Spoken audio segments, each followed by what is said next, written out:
number 10 worst free agent signing of all time. Emmitt Smith to the Cardinals. Number 10. Let's go, team. Let's go, baby. Emmitt Smith's the all-time leading rusher. But Emmitt Smith does the impossible. NFL Films, of all the people to have top 10 as one of the worst free agent signings, I think Emmitt's going to be mad at you guys.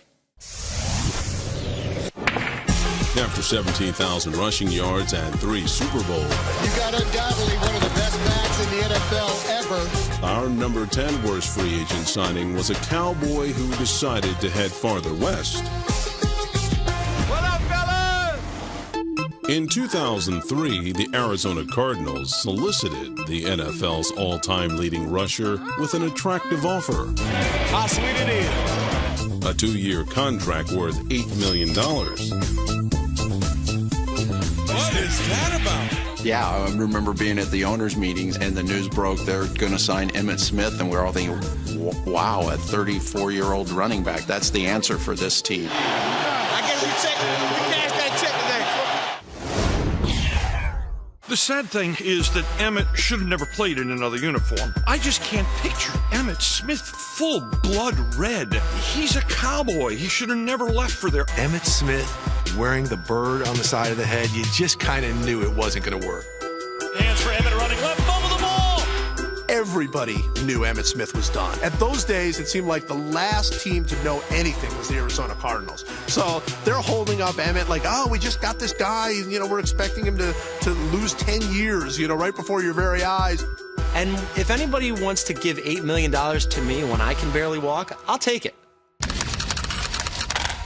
You look at the Emmitt Smith signing and you wonder how much of that was a publicity stunt. Boy, Emmitt Smith, that's all we want to see. Emmitt Smith. The Cardinals didn't give millions to Emmitt Smith because he was a great football player. They wanted a billboard for downtown Phoenix. They wanted people to go to their games. There's nothing like a man that knows why he's here and does what he likes to do. The low point of the whole thing was week 5. Emmitt went back to Dallas, and it was a train wreck. I mean, he had 6 carries minus 1 yards rushing, got knocked out of the game early on. So he finished the game with more shoulder injuries than rushing yards. For the majority of his career, Smith sparkled on the NFL stage. But in his first season with the Cardinals, Emmitt rushed for only 256 yards, which works out to roughly $31,000 a yard. Emmitt Smith is no doubt one of the all-time greats, but he's also the number 10 worst free agent signing of all time. It's just a shame that tacked on to the end of his career on his resume now is that sort of downhill slide as an Arizona Cardinal. Emmitt Smith should have been taken away in handcuffs for stealing money. That's what should have happened. The number 9 worst free agent signing of all time. The Lions signed Scott Mitchell. Yeah, Scott Mitchell. Well, I don't think that move worked too well, did it? What can you say about Scott Mitchell other than bad things? Nothing good's going to come out of me. For Scott Mitchell to even get that starting gig, I mean, what did he do to earn that gig? He backed up Dan Marino. He held the clipboard. I guess he, walked down the sideline without tripping. Scott Mitchell got his big break in the NFL because Dan Marino broke down in 1993. There could be something critically wrong with Dan Marino. Well, in any event, Scott Mitchell is in the game. Scott Mitchell had a few really nice games for the Miami Dolphins in relief of Dan Marino. Mitchell looks into the middle, steps into the pocket. He throws in the end zone. Man open, touchdown. Takes a tour around the league and goes to see a few teams, signs with the Lions. I could have gone to a lot of places, and I chose to come here because I thought this team had the potential to win and win now. The Lions may have had potential, but they also wrote the biggest check.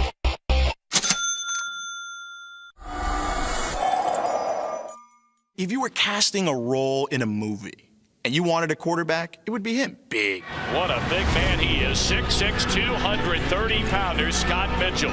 Here's a guy everyone thought had promise. Came in and played well, threw a beautiful pass. Right there to gun it into the numbers. Once the light shined on him brightly, you began to see his flaws and his faux pas. He is not a really accurate passer. Poorly thrown ball by Scott Mitchell. In the clutch.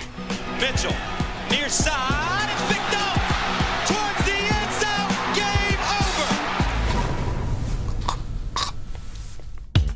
his first 2 seasons, our number 9 worst free agent rode Barry Sanders to the postseason. Barry Sanders to pay dirt. However, the playoffs proved to be no free ride. Here goes Mitchell. He's setting up. He lets it go. It's intercepted. It's intercepted.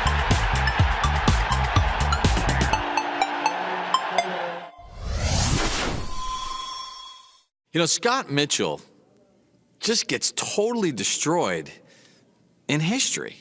And I know he wasn't that good, and I know he whined a lot. Scott Mitchell pleading his case with whatever official he can get to listen. But he wasn't as bad as everybody says he was. People forget just how good Scott Mitchell's season was in 1995. Mitchell with the drop to throw, looking left all the way, fires open, Sloan, touchdown! He had 32 touchdowns. He had only 12 picks. Our play-by-play breakdowns, he comes out as the best quarterback, most valuable quarterback in the league. What more do you need to say? He doesn't win any games, or at least not games that matter. This Lion went out like a lamb, going 0-2 in 2 playoff starts with 5 interceptions. All right, he's not the greatest quarterback, and it wasn't the greatest free agent signing, but there's been a lot worse than that. Free agency was better to no one than Scott Mitchell because he never would have been a millionaire in Miami, but he was a millionaire several times over going to the Detroit Lions. The number 8 worst free agent signing of all time. The Texans give Green back. Who? The Amon Green signing was totally over the top because it was clear he didn't have anything left. Green has bounced in and out of the lineup with injuries, but they say he's healthy now. By that stage of his career, he was a worn down, broken down player, and the Texans certainly needed better than that. They invested thinking they had better than that. When we took him, I thought it was going to be great. You know, he's an unbelievable Packer. You know, ran for a lot of yards. In Green Bay, Amon Green rushed for over 8,000 yards and was a 4-time Pro Bowler for the Packers.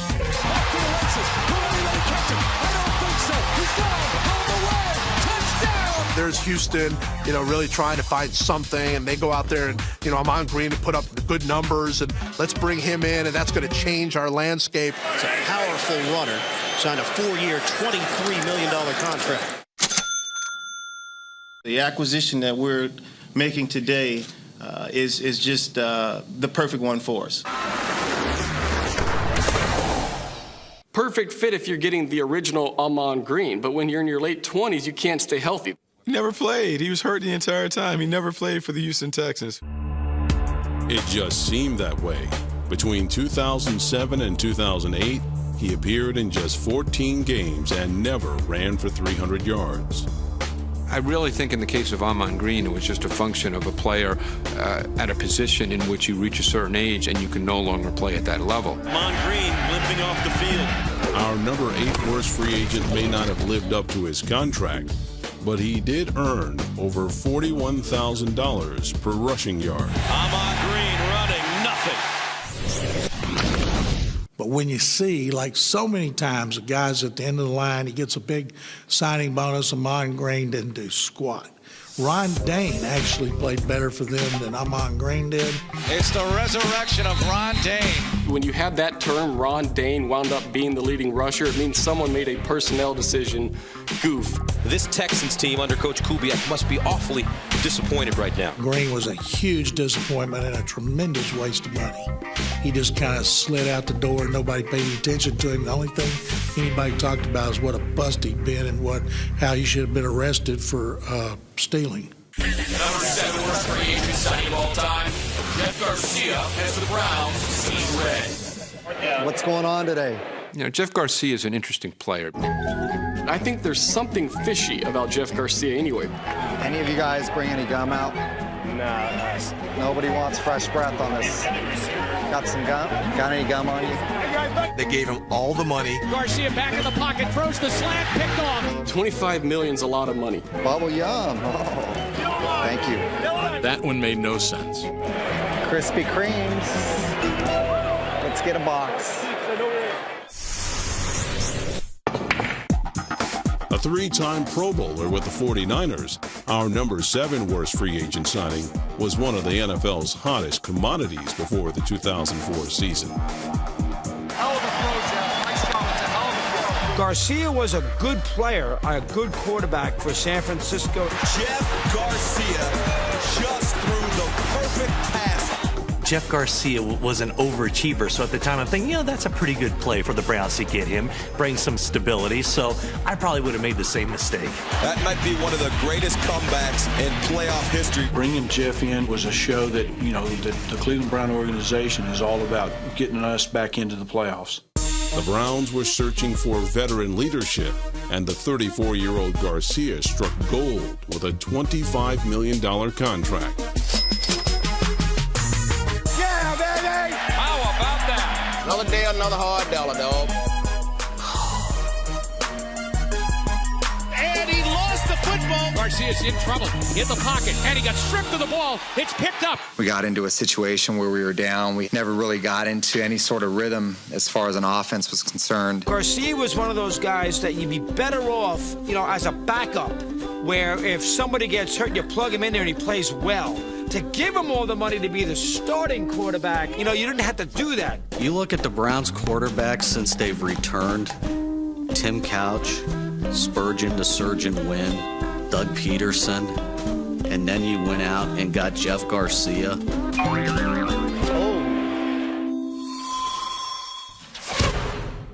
Garcia didn't even last a season.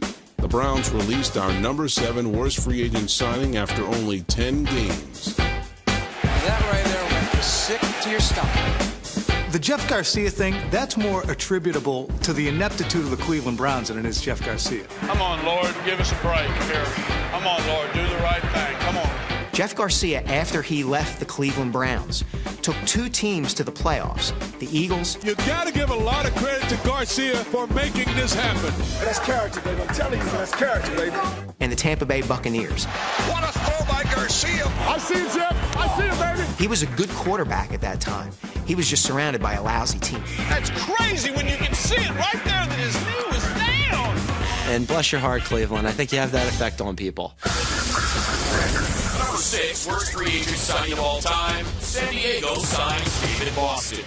And the expectations were so high. Boston's wide open. He's got it. He scores. This was a gigantic signing in San Diego. Boston reverses his field and fumbles the football. Then he has all of the issues with the performance-enhancing drugs, the attitude issues, the injury issues, a complete bust. David Boston had so much talent.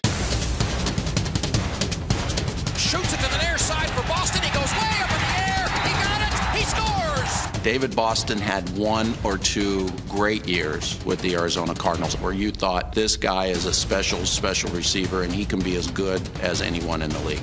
From 2000 to 2002, David Boston was one of the most exciting young stars in the NFL. And that's why David Boston has become a star. Boston's market value peaked before the 2003 season when the San Diego Chargers signed our number 6 worst free agent to a 7-year deal worth $47 million, $12 million guaranteed. Give yourselves a hand, man. Let's get it going here together. Yeah, they guaranteed David Boston $12 million, even if he only plays for him 1 year. Who could have imagined he only played for him 1 year? Boston struggled immediately as a Charger, and what was supposed to be a bright future in San Diego turned into a disaster.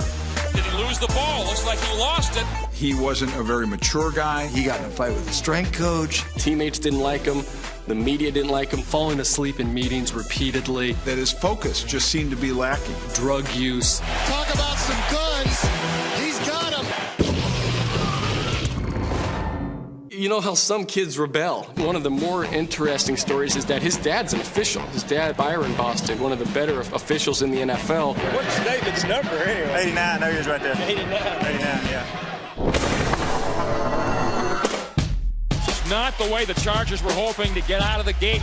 The only question I remember asking David one time, like when he dropped the ball, why did you drop the ball? Because he would drop some of the easiest passes. And the nightmare continues. And I remember just telling me, he goes, I got bad hands. That's not a great quality if you're going to be the featured number 1 receiver in an offense. Incomplete, drive over. And he just became more of a problem for the team than he was any kind of solution. And no one with the club was sad to see him go. And now, the number 5 worst free agent signing of all time. Neil O'Donnell to the Jets. Neil O'Donnell, franchise quarterback, doesn't quite have the ring to it, and that's really all I remember about it. Jets were trying to replace an aging, old, beat-up, run-down quarterback that couldn't play anymore. That was me. So they replaced me with him, and they gave him all the money. Neil O'Donnell's good fortune came on the heels of 2 bad interceptions. And he fires a pass, and it pulls in and intercepted at the 40. Well, the Jets saw Neil O'Donnell throw 2 of the worst interceptions any quarterback's ever thrown in a Super Bowl and said, that's got to be our guy. And the shame of it is O'Donnell threw it right to him. There was no receiver out there. So he loses the Super Bowl, and now he's the marquee guy with the Jets. I'm really excited to be here.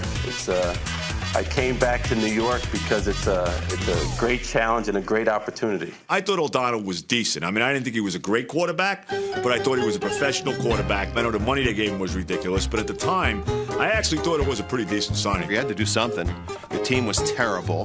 They looked at the quarterbacks they had, didn't like any one of them. Oh, you had Bubby Brister playing quarterback that year. Boomer was also still around. Frank Reich, I think he was involved in that too back in 1995. None of these guys are Joe Namath. So I think that anybody coming in, making a big splash out of it, was going to be something worthwhile. If you want to coin a word, it would be upgrade.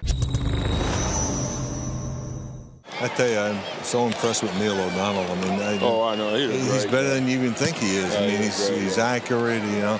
He has an approach. He's, just a quiet leader, demands of himself. Showtime!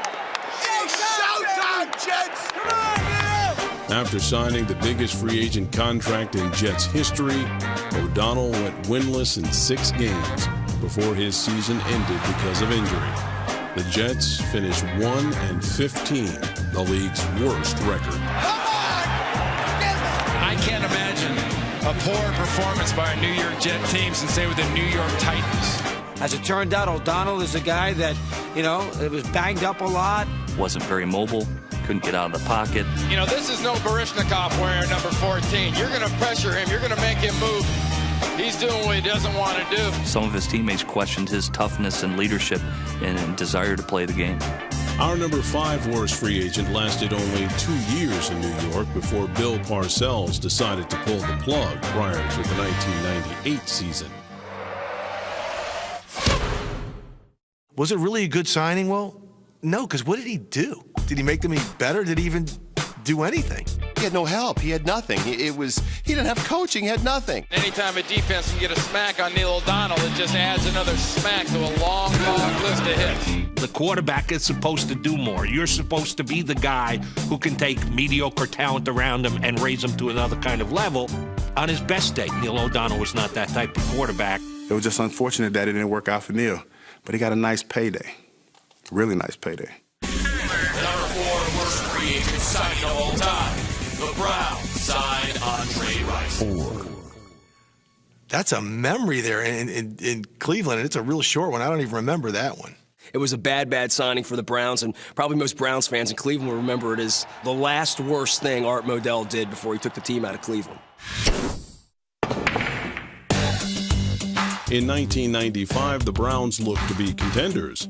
So owner Art Modell literally went for broke and made Andre Rison the highest paid receiver in NFL history.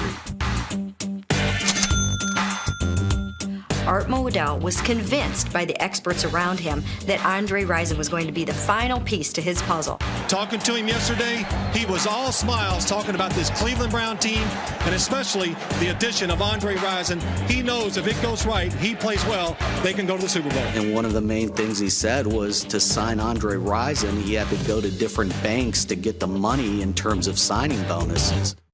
While Modell would regret shooting for this bad moon, it was an ill-advised comparison that would come to haunt him.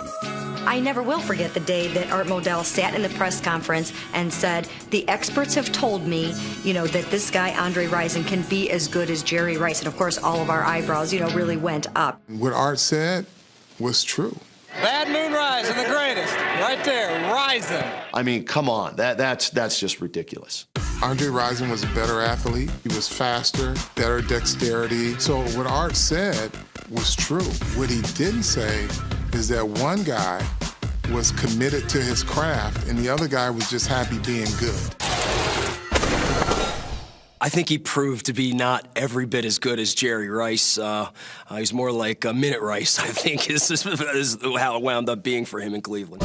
In his 1 year in Cleveland, our number 4 worst free agent failed to catch 50 passes. By next season, Rison would be in Jacksonville and Cleveland would be without a pro football team for the first time in 50 years. What you have here in Cleveland is one big unhappy situation. I just remember him dropping a lot of passes and not coming up with big catches in the clutch. And I'm going, he did this in Atlanta.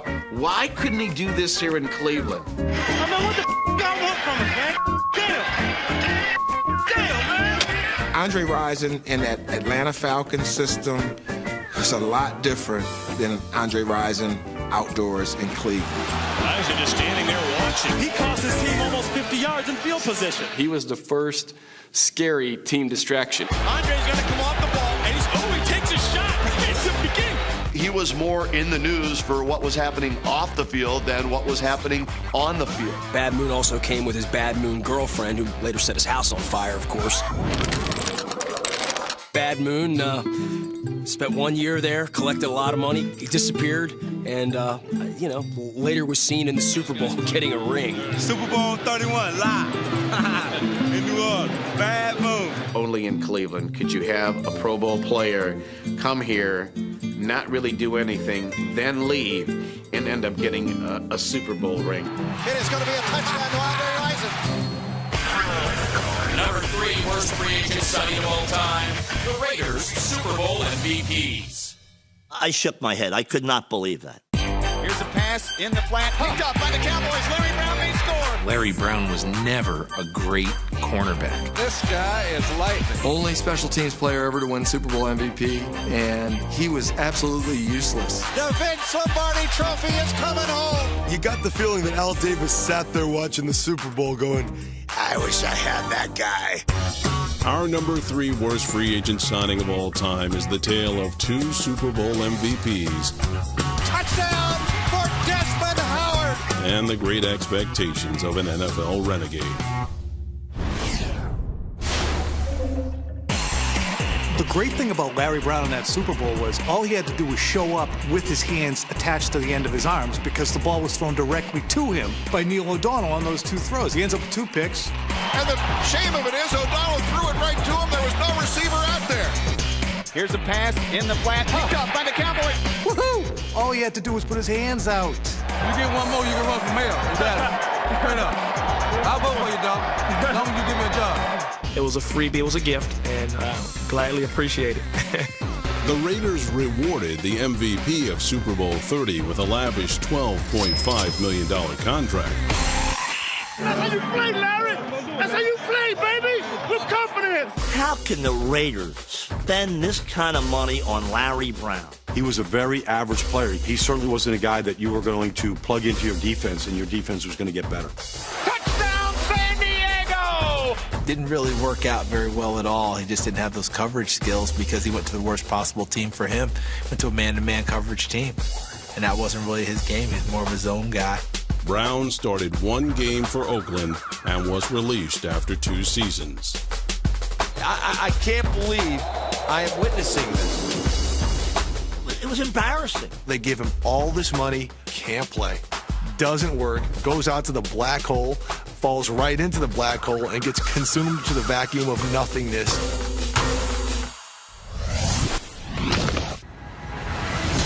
The Raiders found their next free agent failure in Super Bowl 31.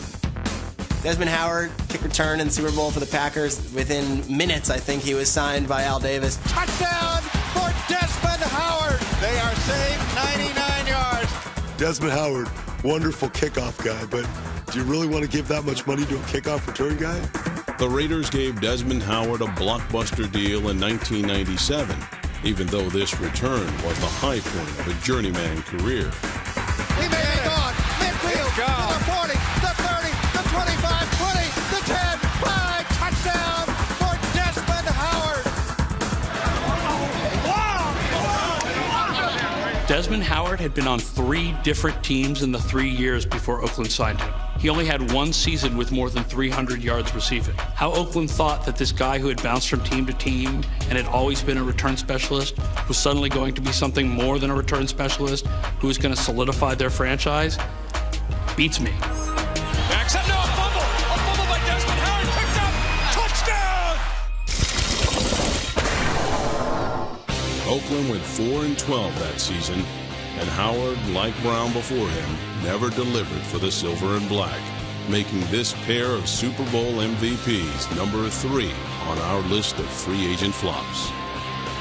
Really? The Raiders belong at number 1 for this. It's almost like Al Davis watched 1 game a year, but that would be the Super Bowl. He's like, who's he? Do whatever he wants. We'll bring him in. Just win, baby. Number 2, worst free agent signing of all time. The Bucks give the big bucks to Alvin Harper. Number 2. I work with AT&T, baby. Just throw it in my area code, because I'm going to make something happen with it, baby. Just get me a rock. That's all I ask. Just get me a rock. Yeah, that was a bad signing. In Tampa, he was supposed to be the man. Wow, did he take a hit? Expectations higher than maybe they should have been. I couldn't tell you one thing he did for Tampa Bay that season. Oh, my God! I don't know who the hell you think you are. He was a bridesmaid. He would never become a bride. Our number 2 worst free agent signing was a key component of one of the NFL's greatest dynasties. What a play by Alvin Harper. What a great play. Cowboys are back.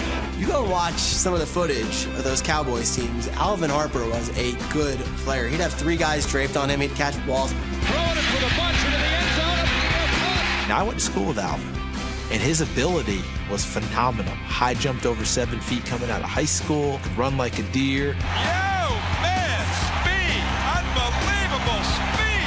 Alvin Harper is infamous in the Bay Area for being the guy in each of the championship games, 92 and 93, that the Cowboys beat the 49ers to catch a late pass that clinched the game.